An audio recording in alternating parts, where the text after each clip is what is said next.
this work is touching Bali. This town was very difficult when we came to it.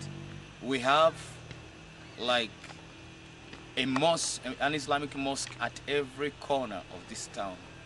And the Christian church seems to be not really evident. And yes, we have so many Christians, but what happens, we do not have facilities where Christians can gather in big numbers to do like conferences or meetings.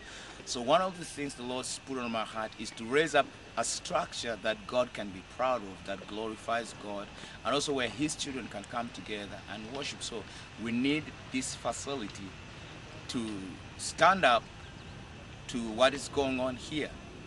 We have also the traditional, they have like circumcision parties here, they have so many traditional things they believe in. So the Christianity has had a tough time penetrating this area.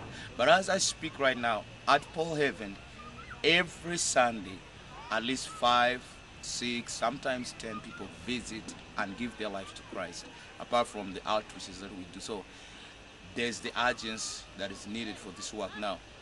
At the end of the day, at the end of all this, we're going to have this as a training center, and then start reaching out to other parts of the country.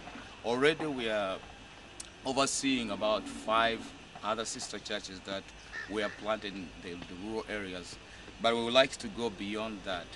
We normally take our teams to do like mass evangelism, work with the local churches in those areas, hand over the believers to the local pastors, and return to Bali.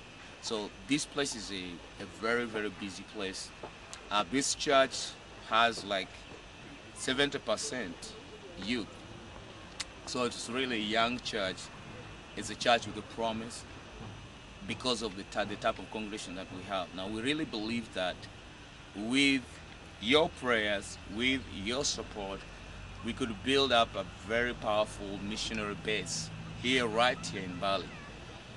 For a long time, Africans have thought of a missionary being somebody white, somebody from America, somebody from England. But the Lord spoke to us that Uganda has to contribute its share or into the missionary front. And we have frontiers. We have Sudan, which is almost totally Muslim. We have northern Kenya, which has not been reached. We have Egypt, we have Ethiopia, we have Somalia. All these are countries that are nearby Uganda. And the Lord says to us, that's our front line. And we got to contribute our forces into that front line. Our vision here is to raise a team, an army that we can contribute onto the front line of evangelism. God bless you.